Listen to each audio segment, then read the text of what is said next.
Bonjour et bienvenue dans cette partie 3 de la formation en PNL niveau maître praticien, qui est le deuxième niveau. Le premier niveau étant le praticien. Et comme vous avez déjà vu, pour ceux qui ont suivi la partie 1 et la partie 2, la partie 1 concernait le programme en lui-même, c'est-à-dire tout ce que vous allez étudier. Et à l'issue de cette formation, vous serez donc certifié. Je signerai votre certification, qui est une certification internationale. Et cette certification vous permettra donc d'être certifié en programmation neurolinguistique au niveau maître praticien, mais également en coaching, en ligne du temps ou timeline therapy et en hypnothérapie.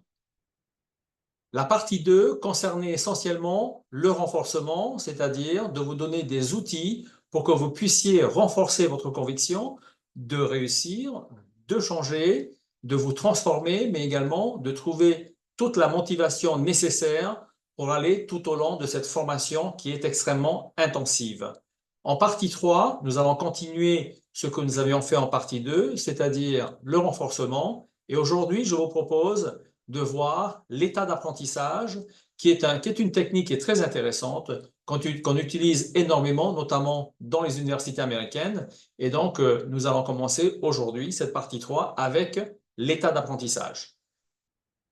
L'état d'apprentissage nous permet tout simplement de passer d'un état diffus ou d'un état non focus à un état extrêmement focus.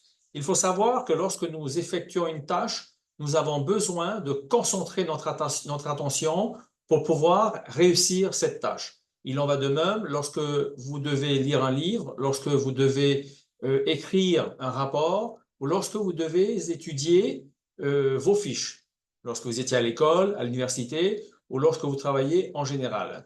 Lorsque vous n'avez pas ce focus, lorsque vous n'arrivez pas à vous concentrer, vous avez déjà remarqué vous-même d'ailleurs que vous n'arrivez pas à aller jusqu'au bout de cette tâche. Et donc, cette étape d'apprentissage est très importante dans la vie de tous les jours. Parce que quand on parle d'état d'apprentissage, c'est également une étape qui nous permet de nous concentrer au maximum et de réussir ce que nous avons envie de faire. Dans cette étape ici, nous allons voir donc deux niveaux que nous utilisons, c'est-à-dire la vision fovéale, mais également la vision périphérique. Alors, quelle est la différence entre les deux? Quel est l'intérêt d'étudier cette notion-là? L'intérêt est tout simplement de savoir passer d'un état à un autre à n'importe quel moment de la journée. Dans un premier temps, l'état fovéal, c'est tout simplement la zone centrale de la rétine appelée fovea ou la vision des détails qui est plus précise. Elle est située dans le prolongement de l'axe visuel de l'œil. Alors, qu'est-ce que la vision fovéale? Tout simplement, c'est la zone centrale de la rétine appelée fovea, ou la vision des détails qui est bien plus précise. Cette vision-là est située dans le prolongement de l'axe visuel de l'œil. Elle est essentielle, notamment pour les activités pour lesquelles les détails visuels sont nécessaires à l'accomplissement d'un travail. Par exemple, lorsque vous voulez vous rapprocher et de bien regarder un objet, ou de bien lire un texte, à ce moment-là, vous utilisez votre vision fovéale qui vous permet d'observer tous les détails. Est-ce que ça vous est déjà arrivé, notamment, d'avoir un texte en face des yeux et d'avoir le texte en globalité? Et tout à coup, vous vous mettez à tout simplement regarder chaque lettre de chaque phrase. Vous êtes donc passé à ce qu'on appelle la vision fovéale, à une vision de focus, pour pouvoir bien lire et vous concentrer sur votre lecture. Le travail des horlogers est un travail extrêmement focus qui oblige notamment l'horloger de bien concentrer son attention et sa vision sur le travail qu'il effectue sur sa montre. Il est de même notamment pour quelqu'un qui va faire de la peinture, qui a besoin d'être pratiquement collé à son tableau pour pouvoir dessiner tous les détails d'une chevelure, les détails d'un arbre et de ses feuilles, par exemple, ou tout simplement les détails d'un panorama. On distingue la vision centrale et la vision périphérique. La vision centrale est la vision qui vous permet de regarder devant vous et uniquement devant vous. C'est notamment cette vision-là qui vous permet de pouvoir discuter avec une personne lorsque vous vous regardez les yeux dans les yeux. C'est exactement ce que je suis en train de faire lorsque je parle devant la caméra et que j'observe cette caméra. Cette vision fovéale ou cette vision centrale nous permet tout simplement non seulement une concentration maximale, mais d'observer tous les détails du visage humain de la personne qui est en face de nous, ou de l'objet, ou du texte, ou de la chose qui se trouve en face de nous. Et par opposition, nous avons la vision périphérique.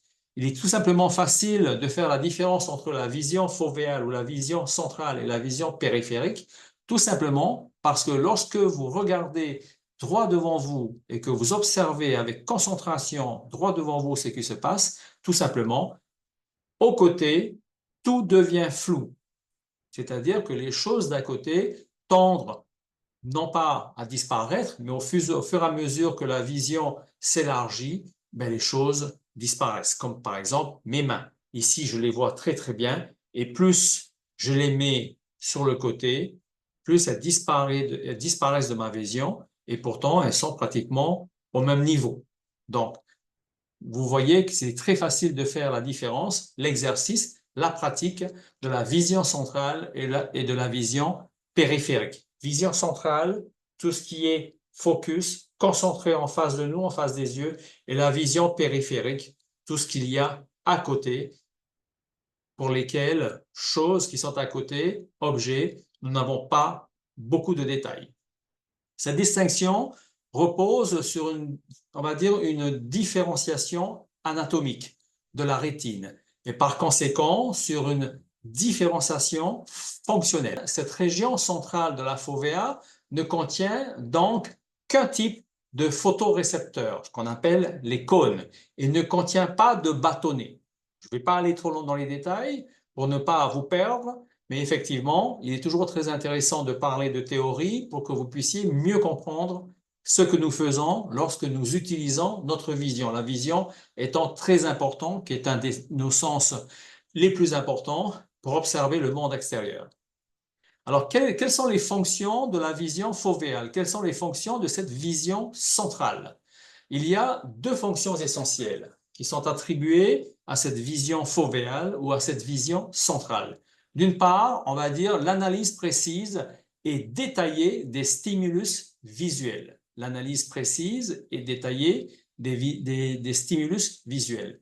On va dire que tout simplement, c'est l'acuité visuelle maximale. C'est-à-dire, lorsque, ça vous est déjà arrivé, lorsque vous êtes en face d'une personne et que vous êtes captivé par cette personne, à ce moment-là, vous vous mettez à la regarder avec attention, avec concentration, et vous pouvez observer tous les détails, c'est-à-dire son sourire ou non, la texture de la peau, le mouvement des yeux, est-ce que ce sont des yeux qui disent qu'ils sont fâchés ou qui sont heureux ou qui sont neutres? Vous pouvez également observer la situation des sourcils ou des plis du front. Donc, comme vous pouvez voir, cette analyse précise et détaillée des stimulus visuels vous permettent d'avoir une acuité visuelle maximale, un focus visuel maximal pour observer tous les détails des objets et des personnes ou de la personne qui est en face de vous. La deuxième fonction essentielle attribuée à la vision fovéale ou à la vision centrale, c'est tout simplement le codage des différentes longueurs d'onde correspondantes correspondant dans le monde sensoriel. On parle également des couleurs perçues. Par ailleurs, on va dire que la vision fovéale ou la vision centrale ne fonctionne que pour des niveaux d'éclairement suffisants. Est-ce que ça vous est déjà arrivé de marcher un petit peu dans la pénombre et de vous concentrer vraiment dans cette pénombre ou dans le noir pour pouvoir regarder où vous allez, pour pouvoir observer les quelques objets qu'il y a en face de vous pour ne pas que vous vous fassiez du mal et que vous tombiez. Donc, vous voyez que cette deuxième fonction est très importante pour pouvoir tout simplement actionner notre fonction centrale de la vision, qu'on appelle la fonction fovéale, la vision fovéale. De l'autre côté, nous avons la vision périphérique. Alors, qu'est-ce qui est important? Pourquoi est-ce que cette vision périphérique peut être importante dans notre façon de vivre tous les jours, dans notre façon de travailler, dans nos rapports sociaux avec les autres? Tout simplement, il s'agit d'une vision qui résulte de la stimulation de la rétine dans une région située hors de la fovea. Ça veut dire que, rappelez-vous, la fovea, c'est tout ce qui est en face des yeux, juste devant vous. Et la vision périphérique, tout simplement, est la stimulation de la rétine dans une région située hors de la vision centrale, c'est-à-dire le champ qui se trouve à côté, en dehors de la vision centrale. Et c'est celle-ci qui a des bâtonnets. Alors, qu'est-ce qui est important? Qu'est-ce qui fait que ces deux notions sont importantes? Pourquoi parler de la vision centrale, de la vision fovéale et de la vision périphérique? Tout simplement, c'est que lorsque vous avez besoin d'observer des détails, vous avez besoin d'actionner votre acuité visuelle, c'est-à-dire votre sensibilité visuelle, vos stimulus visuels, vous allez donc entraîner, et vous le faites déjà depuis tout petit, votre cerveau à bien observer les détails de la personne qui est en face de vous, les détails de la personne avec qui vous communiquez, les détails du visage, du comportement, de la couleur de la peau, de la couleur des lèvres, de sa façon de respirer, par exemple, de sa façon de respirer au niveau thoracique ou au niveau ventral. Vous savez qu'une personne qui est extrêmement énervée ou une personne qui est on va dire, en stress ou en détresse, va beaucoup respirer avec sa partie thoracique. Vous voyez? Et une personne qui est suffisamment calme, une personne qui est vraiment au repos, à ce moment-là, va plutôt utiliser la respiration ventrale. Et donc, c'est très important d'actionner et de prendre conscience de l'existence de cette vision centrale, de cette vision fovéale, de cette façon de vous concentrer et de faire un focus sur l'objet ou les personnes qui sont en face de vous, tout simplement pour capter le plus d'informations possible. Alors, qu'est-ce qu'il en est des éléments et des informations qui se passent aux côtés, qu'on ne voit pas ou qu'on ne sommes pas censés voir?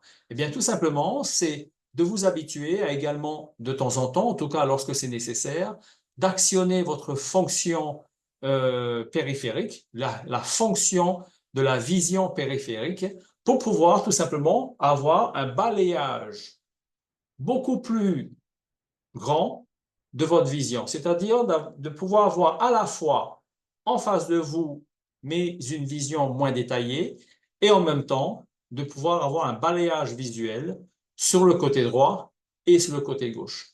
L'intérêt d'actionner cette vision périphérique permet notamment de pouvoir capter les informations des personnes qui sont de le côté, de capter des informations que normalement nous n'en avons pas conscience. Alors ça, vous avez déjà fait,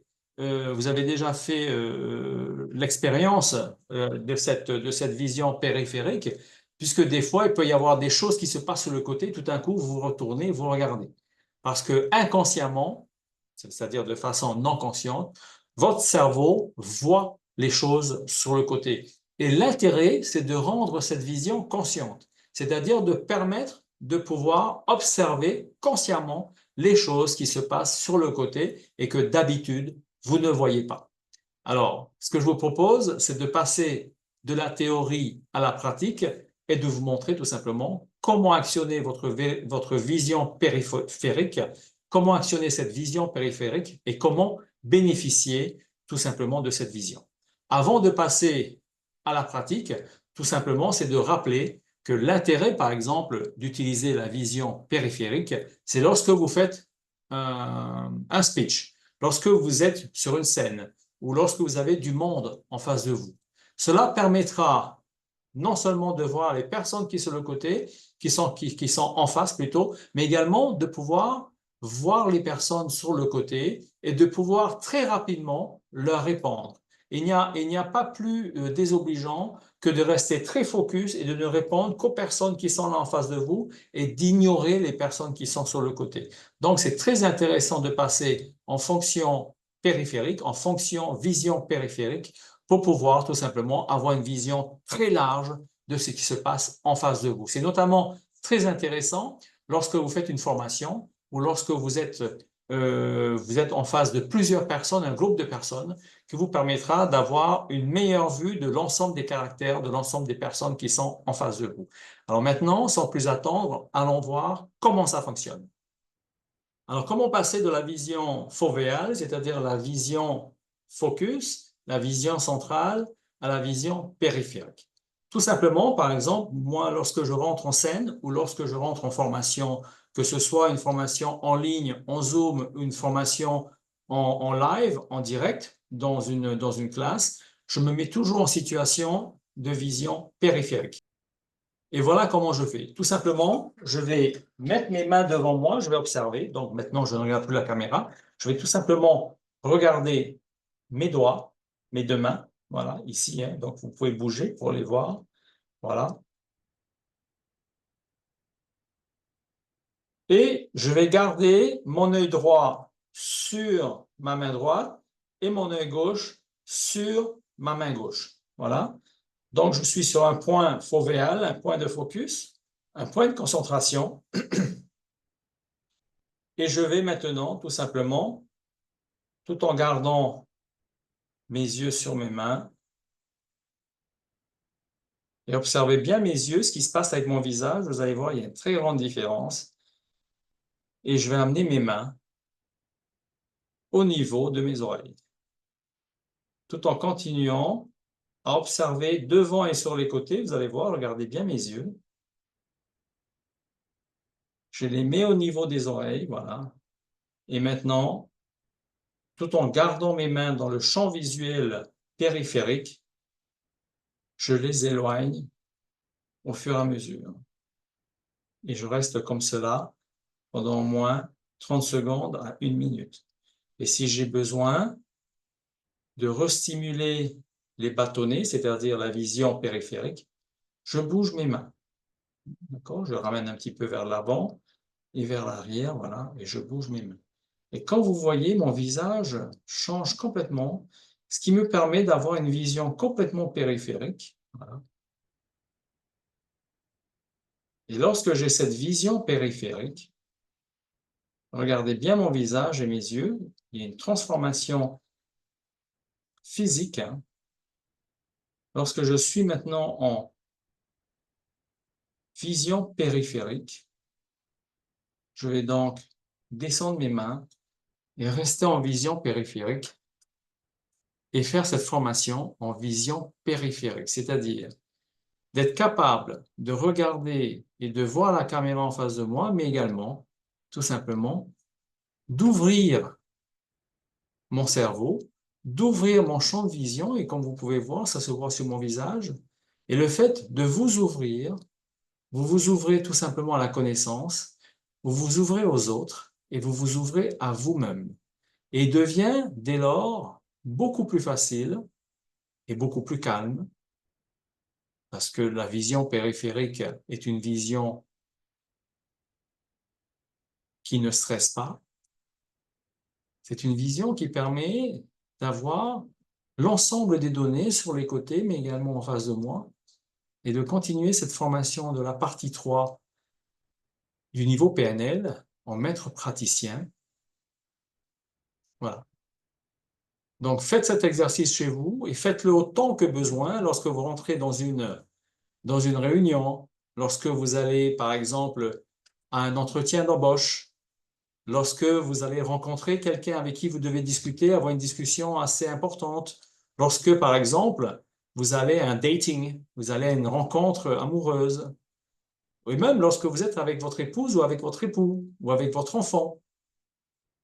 Et enseignez cette méthode-là à l'autre personne que vous aimez ou avec qui vous êtes, et également à votre enfant pour que tous les deux, vous puissiez facilement vous connecter. Parce que cette vision périphérique permet une connexion très facile avec l'environnement et avec l'autre, avec les autres. Comme vous pouvez voir, je suis passé d'un instant extrêmement focus et concentré, qu'on appelle la vision fovéale, à un moment de détente, détente corporelle, détente visuelle, mais également détente intellectuelle, détente émotionnelle, qui me permet d'avoir une meilleure vision des choses un meilleur apaisement des idées. Et si vous avez besoin, si vous sentez que votre vision périphérique tombe un petit peu, tout simplement, comme font les hommes politiques et comme font les gens de la communication, c'est tout simplement de lever un petit peu les mains, de parler, de gesticuler un petit peu, de garder l'œil droit sur la main droite, l'œil gauche sur la main gauche, et pendant 10 secondes, de parler en bougeant les mains, c'est ce que font souvent ces gens-là, et c'est ce que je fais très habituellement, de vous reconnecter à votre vision périphérique et de revenir en situation de vision périphérique. Est-ce que vous avez bien vu la différence de mes yeux? Maintenant, dans cet exercice, je vais revenir en vision fovéale, c'est-à-dire en vision centrale. Regardez bien mon visage, comment il va changer, et regardez bien mes yeux. Voilà. Maintenant, je suis uniquement à regarder la caméra. Je ne regarde plus du tout vers l'extérieur ou vers la vision périphérique. Et comme vous pouvez voir, c'est très différent. Donc, j'ai besoin de focus. Vous voyez les yeux qui se recadrent. Donc, il y a une tension, il y a un stress corporel qui fait que j'ai besoin de me concentrer pour regarder cette caméra. Vous voyez la différence? Et donc, il est très important lorsque vous êtes en situation de communication, soit avec votre client en tant que coach, avec votre client en tant que thérapeute, ou tout simplement lorsque vous êtes formateur avec les personnes qui sont en face de vous, vos étudiants ou vos clients, avec les apprenants, mais également lorsque vous présentez un sujet, que ce soit en caméra ou que ce soit dans une salle, si vous êtes conférencier. Voilà. J'espère que cet exercice va vous plaire, parce que c'est un exercice qui, au niveau sensoriel, est très, très important, au niveau également de la partie neurosciences, qui vous permettra donc de tout simplement vous ouvrir à vous-même et vous ouvrir aux autres. Vous avez une réelle... Voilà, je repasse maintenant, vous pouvez voir, hein, je repasse tout simplement en vision périphérique, automatiquement, parce que je suis en formation, et donc lorsque je suis en formation, je me mets très rapidement en vision périphérique automatiquement. Et vous voyez que le visage change complètement, les yeux également changent complètement, ça pétille, la peau est beaucoup plus calme, la texture de la peau est beaucoup plus claire, scintille, mais également ma façon de vous parler est bien différente. Voilà. Maintenant, passons à un autre sujet. Ce que je vous propose maintenant, c'est de passer aux notions de conscient et d'inconscient, et vous verrez tout au long de l'exposé de ces deux notions, pourquoi est-ce qu'il est important de comprendre lorsque nous sommes en communication et lorsque nous sommes en coaching et en thérapie, de bien comprendre ces deux notions et quel est le lien entre ces deux notions, conscient et inconscient, et surtout lorsqu'on parle d'intégration du conscient et de l'inconscient, avec le sujet que nous venons juste d'étudier, c'est-à-dire la vision périphérique. La plupart de nos décisions, de nos émotions, ainsi que nos comportements sont contrôlés par des mécanismes dits inconscients. Faisons un zoom sur cette notion de l'inconscient.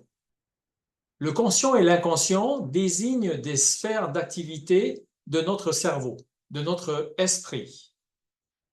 La conscience est un état où l'individu sait où il est, sait ce qu'il fait et sait ce qu'il dit à un moment donné. Alors une question fondamentale ici se pose, comment est-ce que l'inconscient agit-il sur nos comportements? Et avant d'aller beaucoup plus loin en théorie, voyons ensemble les caractéristiques de l'inconscient, et vous pouvez trouver cette information-là dans le manuel du praticien en programmation neurolinguistique en page 24, pour ceux en tout cas qui ont déjà suivi ce niveau avec moi, puisque ici nous sommes dans une revue des notions du praticien pour bien se réintégrer et s'intégrer dans le niveau maître praticien. Je vous rappelle évidemment ici que maître praticien, on entend le mot maître, c'est-à-dire maîtrise. Nous allons maîtriser l'ensemble des pratiques de la programmation neurolinguistique. Aussi bien une révision des pratiques du niveau 1 du praticien en PNL, puis évidemment le surplus de toutes les pratiques qui font partie du niveau maître praticien. Alors les caractéristiques de l'inconscient sont les suivantes, et nous allons d'ailleurs beaucoup revoir ces caractéristiques lorsque nous allons étudier ensemble la thérapie de la ligne du temps ou de Timeline Therapy du docteur Tad James. Alors, en 1, il emmagasine la mémoire. En 2, il est du domaine des émotions. Donc, c'est lui qui gère nos émotions, c'est lui qui s'occupe de gérer nos émotions. Et comme vous avez pu le remarquer, nous ne pouvons pas contrôler nos émotions. Nous sommes quelque part à la merci de notre inconscient qui, de temps en temps, s'amuse avec nous au niveau émotionnel. Donc, il est important de connaître certaines méthodes, certaines techniques pour pouvoir se débarrasser des émotions qui ne sont pas nécessaires à notre évolution personnelle. En tout cas, de pouvoir les gérer. En 3, il organise notre mémoire. J'aurai l'occasion de faire un atelier à ce sujet-là sur l'organisation de la mémoire par l'inconscient. En 4, il réprime les souvenirs avec des émotions négatives non résolues. En 5, il présente des souvenirs refoulés à résoudre afin de libérer les émotions. On parle également ici de traumatisme, par exemple. En 6, il peut garder les émotions refoulées comme moyen de défense. Ça veut dire tout simplement qu'il ne faut pas chercher à résoudre ces problématiques-là, puisque ce sont des moyens de défense. En 7, il s'occupe du fonctionnement du corps pour le préserver et le maintenir en bonne santé. Effectivement, l'inconscient a pour travail, a pour charge tous les mécanismes automatiques du corps, que ce soit la respiration, que ce soit par exemple les battements du cœur, que ce soit la régénération de la peau, des cheveux, des ongles, la multiplication et la duplication des cellules. Et tout cela se fait sans que nous n'en ayons conscience. 8, il préserve et maintient l'intégrité du corps. On parle également de survie. L'inconscient est en charge de notre survie. En 9, c'est un être hautement moral.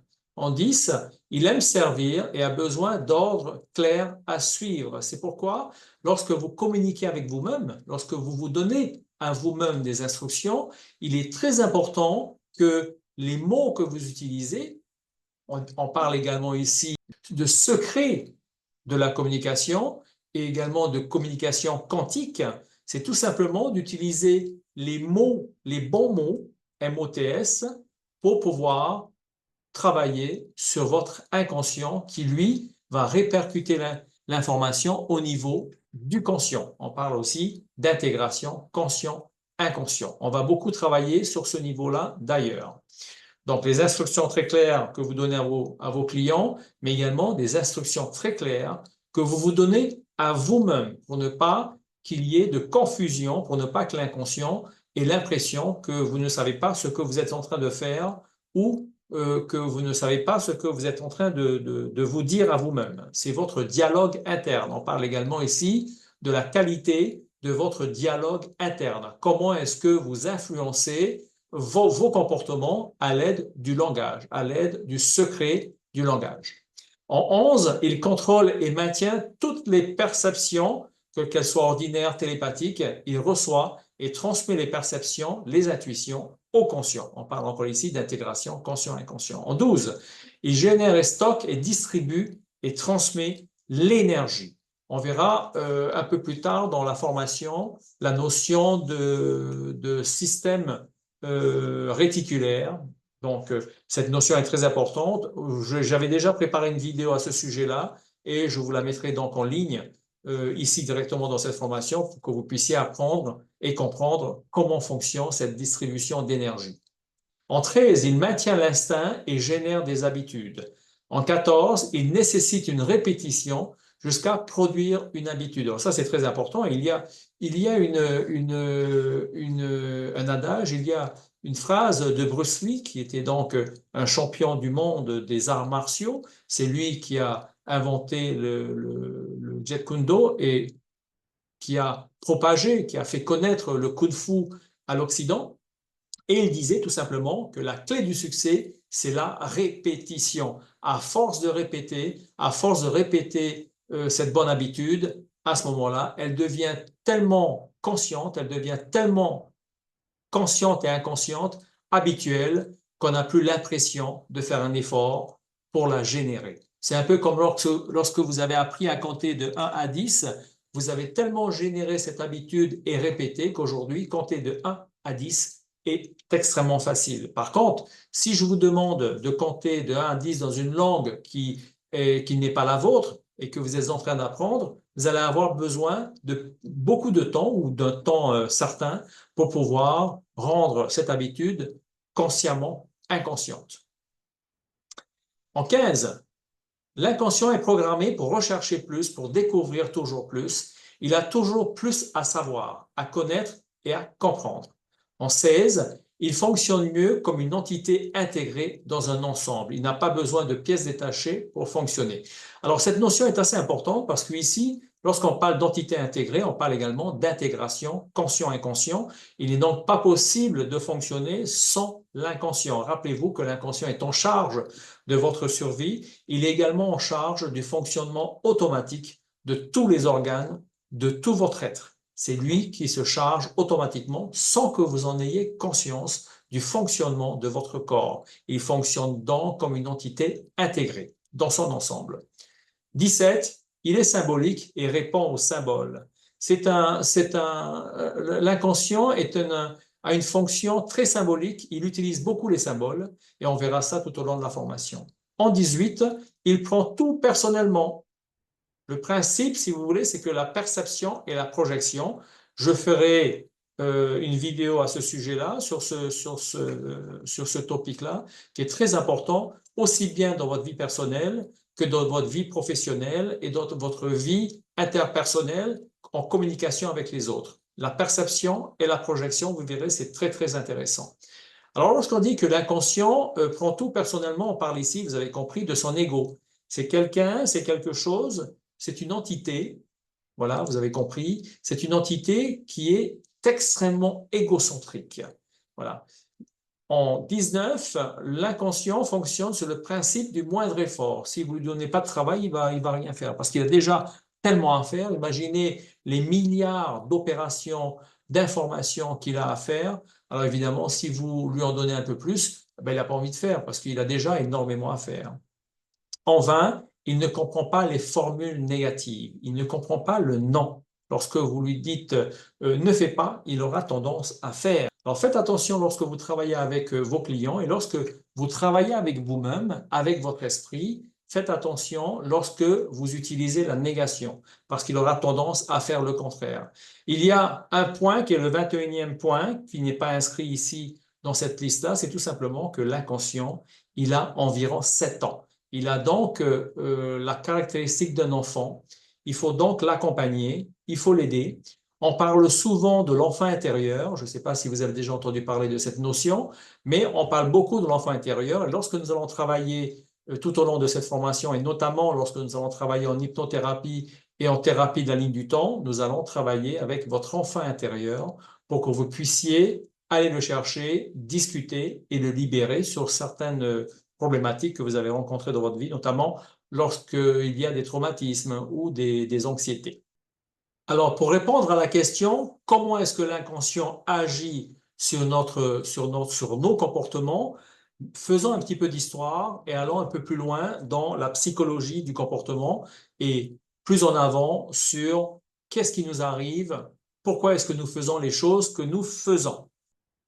Alors, l'inconscient désigne tout simplement ce qui relève de processus réels, de choses qui se passent réellement dans notre tête, dont nous n'avons pas le sentiment, dont nous ignorons qu'ils se déroulent en nous au moment où ils se déroulent. Encore une fois, je vous rappelle que ces phénomènes inconscients se passent à l'intérieur de nous au moment où je vous parle, au moment où vous agissez, sans même que vous sachiez que ces choses sont en train de se dérouler, alors même que vous êtes conscient de certaines choses que vous faites et que vous dites.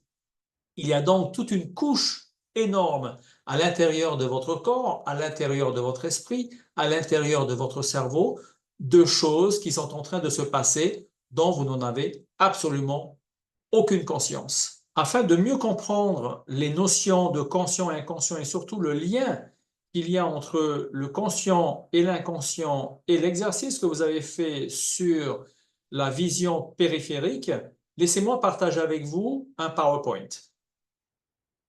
C'est la naissance de la psychanalyse avec Sigmund Freud, qui est le père de la psychanalyse, qu'est associée l'hypothèse de l'inconscient. Une partie de notre vie psychique, c'est-à-dire de l'activité cérébrale, de l'activité de notre esprit, qui répondrait à des mécanismes inconscients dont nous-mêmes, sujets conscients, n'aurions aucune connaissance claire et immédiate. En 1915, Sigmund Freud écrit dans Métapsychologie: l'hypothèse de l'inconscient est nécessaire parce que les données de l'inconscience sont extrêmement lacunaires, aussi bien chez l'homme sain que chez le malade. Et il se produit fréquemment des actes psychiques qui, pour être expliqués, présupposent d'autres actes qui, eux, ne bénéficient pas du témoignage de la conscience.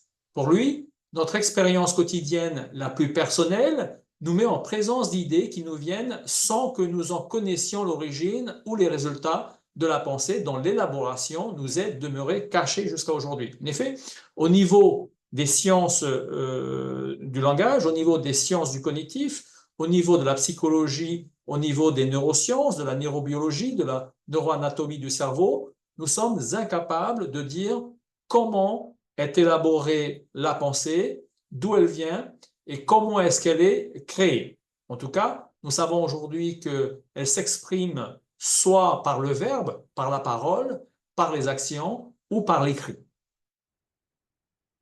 Donc, pour Freud, l'essentiel est de comprendre que l'inconscient est assimilé à un réservoir de souvenirs et de pulsions refoulées. Ça, c'est du Freud. Par contre, pour son élève, Carl Gustav Jung, l'inconscient a une dimension vitale. Il a une fonction dans le développement de l'individu et il a une dynamique qui est très, très propre. Il est donc très important. Pour les chercheurs en neurosciences, il est acquis que l'inconscient est très puissant. Comme nous avons vu bien avant, vous avez vu les caractéristiques de l'inconscient. Et une de ses fonctions principales est tout simplement de maintenir notre corps, de nous maintenir en vie. Il est en charge de notre survie et il s'occupe de tous les mécanismes automatiques du fonctionnement de notre corps. De nombreuses expériences de psychologie montrent que l'inconscient est très puissant et que des mécanismes inconscients sont à l'œuvre dans la plupart de nos comportements d'ailleurs, même de nos choix, de nos décisions et de nos croyances.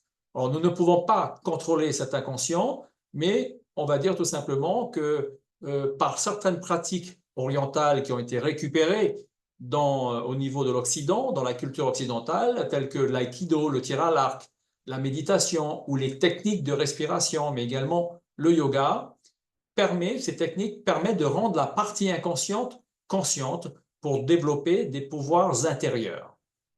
Aujourd'hui, au niveau des recherches, au niveau des neurosciences, seule la psychanalyse, donc le domaine, c'est un domaine médical, je rappelle, nous ne sommes pas médecins, je ne suis pas médecin, donc seule la psychanalyse nous permet aujourd'hui de comprendre nos conflits internes. La psychanalyse procède en découvrant la source du conflit inconscient refoulé qui provoque des troubles dans l'existence. Et tenter d'analyser nos rêves, les lapsus, les actes manqués, est important, car cela nous permet d'entendre nos désirs refoulés sans forcément avoir besoin de les assouvir. En effet, s'ils ne sont pas entendus, ils peuvent se transformer en symptômes physiques, voire en maladies. Un travail clé du coach en PNL, également du coach en thérapie de la ligne du temps ou du coach en hypnothérapie, est tout simplement de travailler sur l'intégration conscient et inconscient. C'est très important. Milton Erickson disait que ses patients étaient ses patients parce que ceux-ci étaient complètement déconnectés, hors rapport avec leur inconscient. Ils n'ont pas l'habitude d'écouter leur voix intérieure et ils sont habitués à être complètement dissociés. Comment découvrir et travailler avec son inconscient?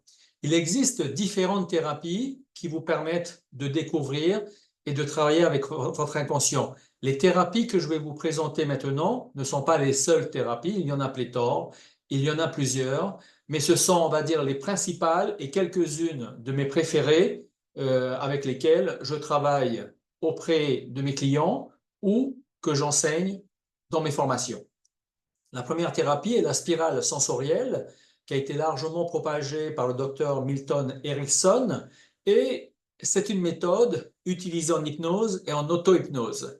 Cette thérapie a pour objectif de modifier son niveau de conscience en permettant une rencontre entre le conscient et l'inconscient. La deuxième thérapie est la respiration contrôlée. Alors, la respiration contrôlée, on va dire, permet de modifier assez rapidement son niveau de conscience.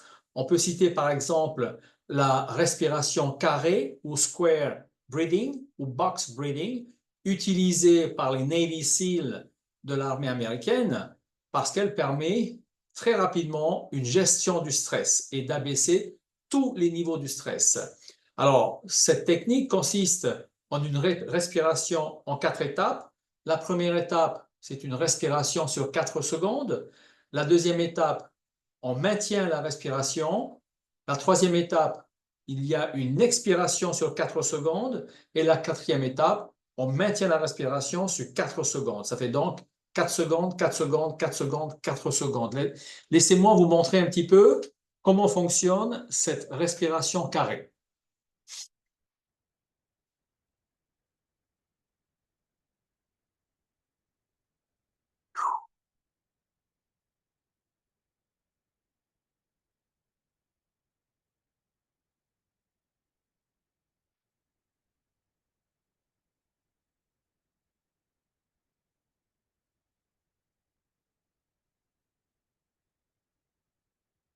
Voilà, comme vous pouvez le voir, peut-être au travers de mes yeux, le calme s'installe très très rapidement. C'est une respiration qui est extrêmement puissante. Essayez-la et vous verrez, elle est extrêmement bénéfique. La troisième thérapie, la troisième technique est la cohérence cardiaque qui a été ramenée des États-Unis en France par le docteur David Servan-Schreiber, qui est un chercheur, psychiatre et neurologue français installé aux États-Unis. Et cette technique qui permet de combattre le stress, notamment l'anxiété, par la pratique thérapeutique d'une respiration rythmée, s'appelle également écouter son cœur. De même, le docteur Servan-Schreiber a ramené et popularisé la technique de l'EMDR qui a été inventée par le docteur Shapiro aux États-Unis, Francine Shapiro.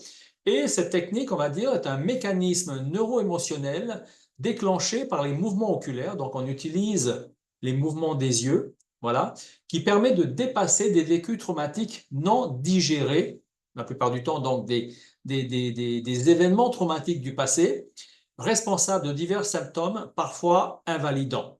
Alors, très souvent, cette technique a été utilisée, notamment expérimentée sur les théâtres de guerre de la Yougoslavie lors de l'explosion et de l'éclatement de la Yougoslavie par le docteur Servan-Schreiber. Et il est allé sur place pour prouver que cette technique est extraordinaire.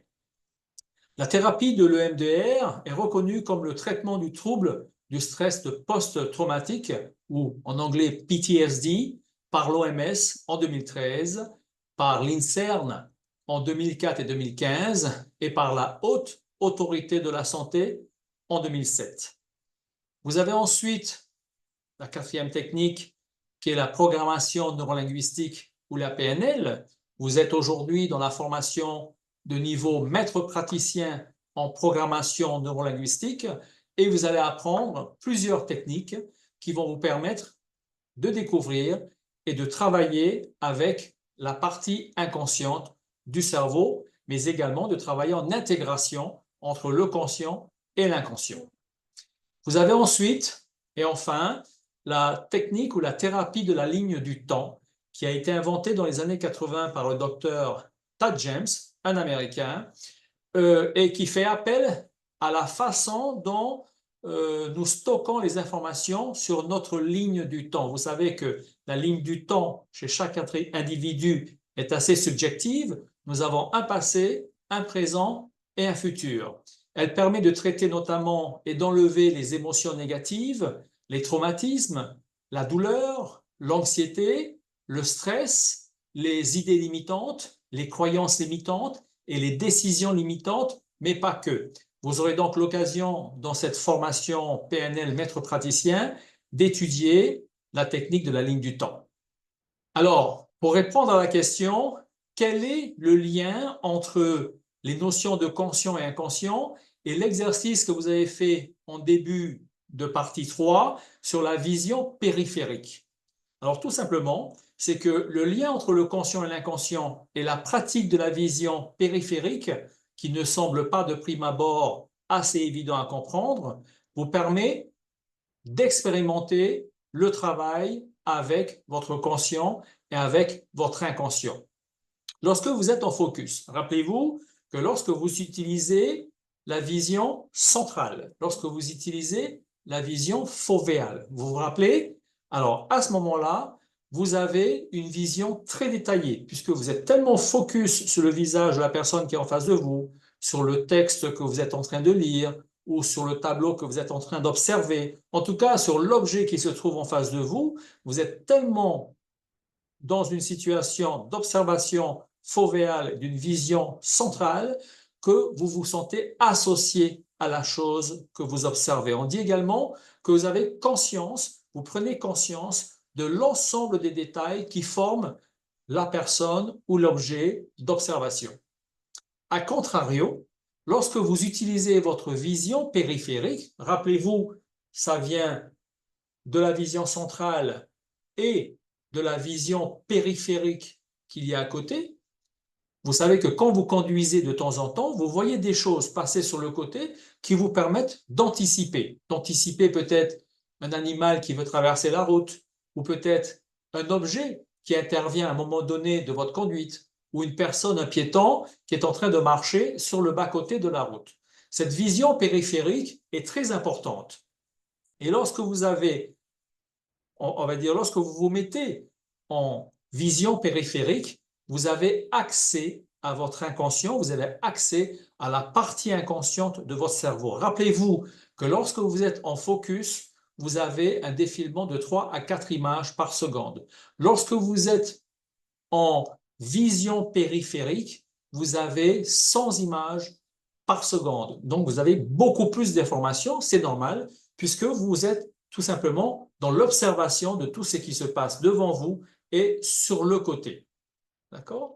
Et lorsque vous êtes donc en vision périphérique, lorsque vous vous mettez en vision périphérique, rappelez-vous, vous êtes en expansion d'esprit. Vous ouvrez votre esprit. Lorsque vous êtes en vision périphérique, vous n'êtes plus dans l'émotion. Vous êtes en dehors de l'émotion, vous êtes complètement dissocié. Et donc, il est très important lorsque vous communiquez avec une personne qui est par exemple complètement dans l'émotion, qui a du mal à sortir de son problème émotionnel, c'est très intéressant de lui faire l'exercice de la vision périphérique pour qu'elle puisse sortir des émotions négatives, du stress du moment, pour qu'elle puisse tout simplement s'extraire et se dissocier, on dit se dissocier de sa problématique. Alors vous avez accès, comme vous le savez maintenant, à plus d'informations en ce qui concerne la périphérie de votre vision. Voilà pourquoi il est très intéressant de travailler sur la vision périphérique.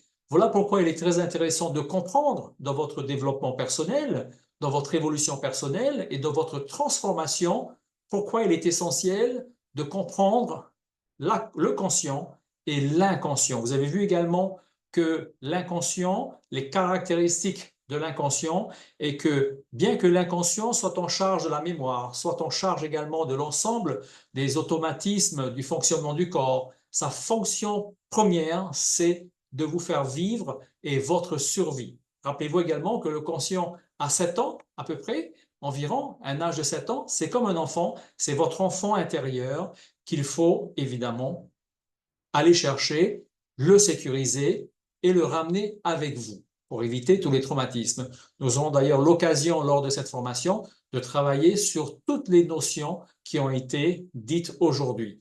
Donc, merci pour la partie 3. Je vous donne rendez-vous en partie 4 sur la définition de la PNL, les origines et l'histoire de la PNL et pourquoi est-ce qu'il est important, intéressant d'étudier la PNL et d'en faire un mode de vie. Merci beaucoup et à tout de suite.